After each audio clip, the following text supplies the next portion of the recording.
Alors, nous allons essayer en 5 minutes de faire un tour d'horizon du logiciel Prodeos. Première des choses à faire, on se connecte, on rentre son mot de passe, on se souvient de soi, on se connecte donc en appuyant sur le bouton connecter et on a accès comme ça à sa page de garde, sa page d'arrivée, où on a tous les événements et toutes les informations nécessaires à la conduite de la gestion des risques. Tout d'abord, il faut vérifier ses paramètres, qu'on a effectivement configuré son nom, son portable, etc. Ces zones d'accès dans la boîte, hein, là par exemple, administrateur du logiciel pour plusieurs zones de la boîte, et surtout les alertes. Là, on va voir par exemple qu'on a souscrit un certain nombre d'alertes, ça c'est fondamental pour le logiciel. Par exemple, en santé, sécurité, environnement, on a soumis à tout sauf par exemple à des incidents au potentiel. Donc il suffit de cliquer dessus, d'aller dans la liste et pardon, accident majeur qui nous manquait, donc on va rentrer accident majeur. On va peut-être dire que tout incident, on a trop d'emails, on va peut-être pas les recevoir en fonction de la position dans la boîte. On enregistre ça, on a configuré ses paramètres, on clique en haut au niveau du logo logiciel Prodeos, on revient donc à la page d'entrée et le premier réflexe c'est d'aller voir sa watchlist. Ça c'est super important. On voit qu'on a 98 incidents de plus de 7 jours dans notre watchlist qui n'ont pas été traités.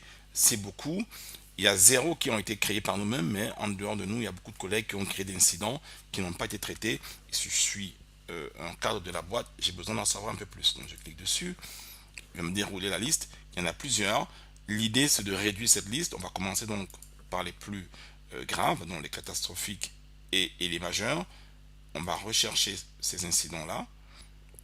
On voit qu'il n'en arrête que 37 et on voit qu'il y en a plusieurs, chute d'objets, avec différents types de sévérité. Il y a un qui attire notre attention, il y a une fraude ici au département.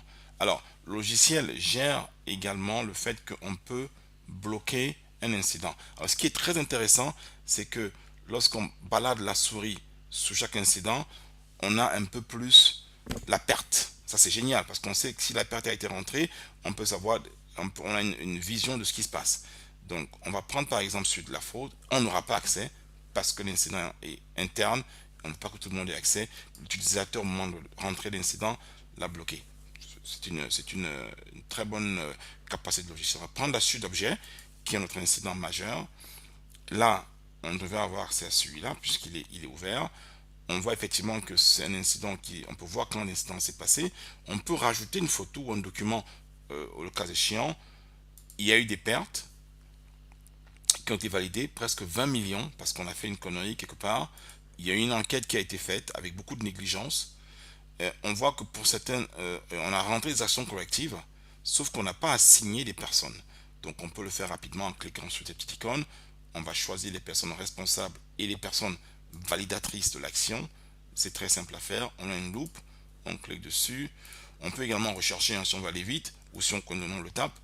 Et on va voir que j'enregistre et on va voir que ces personnes normalement vont recevoir un email en leur disant eh bien vous venez d'être assigné une action dans le système. On peut rentrer une date de fin souhaitée, ce qu'on n'a pas fait là, on va le faire tout de suite. On va rentrer une date de fin souhaitée, on leur donne une semaine pour faire tout ça et tac, le système se met à jour et c'est comme ça que progressivement on va enrichir les actions collectives avec des actions. On peut revenir à la liste, on peut faire une notification, comme ça tous ceux qu'on vient de mettre vont recevoir un email en disant je viens de vous assigner des actions, allez y voir. Donc ils vont recevoir tous de vous assigner des actions à fermer le plus tôt, par exemple. Donc vraiment un système dynamique ergonomique qui permet vraiment la gestion dynamique réelle du risque dans la boîte. Donc là on l'a fait, il suffit de soit de revenir en arrière, soit de cliquer sur Prodeos toujours en haut et revenir dans notre liste. Il a gardé l'ancienne liste, il nous a gardé la liste telle qu'on l'avait. On peut également rechercher donc des accidents en fonction de leur sévérité, on l'a vu. On peut le faire en fonction du statut, ce qui a été fermé ou ouvert. On peut regarder des sous-catégories. On peut regarder mais en fonction du risque que l'on cherche. On peut regarder que les accidents qui concernent que la conduite. Il suffit de cliquer là. Et là, dans toute cette liste, il va dégager 12 incidents qui ne concernent que la conduite.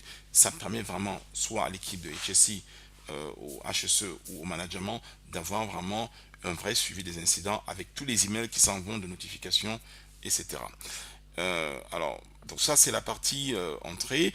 On peut également, en revenant toujours au début, rentrer nous-mêmes de nouveaux incidents. Il suffit de les saisir. C'est très rapide. L'incident arrive, la carte de reporting avec déjà des choses prépopulées. On peut dire s'il s'agit d'un accident qu'il s'agit d'un accident. On peut en choisir la sévérité. Et là, il va activer le petit boulon ici pour nous dire, lorsqu'on a choisi santé sécurité, on va dire un problème de santé par exemple, maladie liée au travail. Et est-ce qu'on a un client qui a été affecté? Oui, par exemple, ça peut être le cas d'un client qui est venu chez nous, donc on peut cliquer comme ça, un client qui a été affecté par cet incident, et on a tout un espace ici pour remplir l'incident. Et ce qui est intéressant, une fois qu'on le fait, tous ceux qui ont souscrit à ce type de notification vont recevoir les notifications. On peut choisir la zone dans laquelle l'incident s'est passé.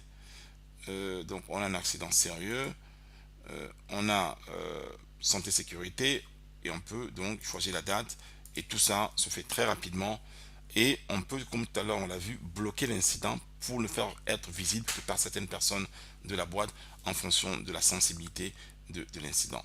Donc toujours réflexe classique, on revient à la page d'entrée. Là on va aller voir quelques rapports qu'on peut générer très facilement.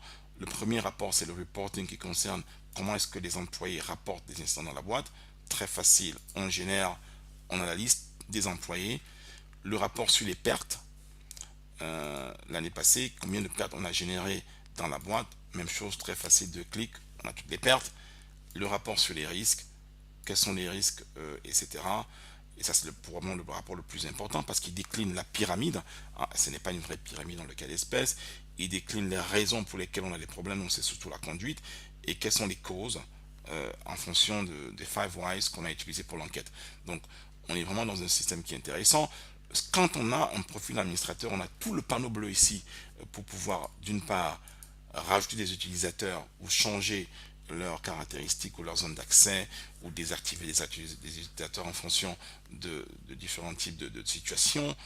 On peut, il y a beaucoup de paramètres dans le logiciel sont paramétrables. Par exemple, les dates de suivi, on a mis 7 jours, ça peut être 20, ça peut être plus. La matrice des risques, on peut rajouter des clients avec des fournisseurs comme clients, des autorités. Donc on a toute une panoplie d'outils pour l'administrateur du système pour pouvoir faire son travail, et on est en plein Prodeos.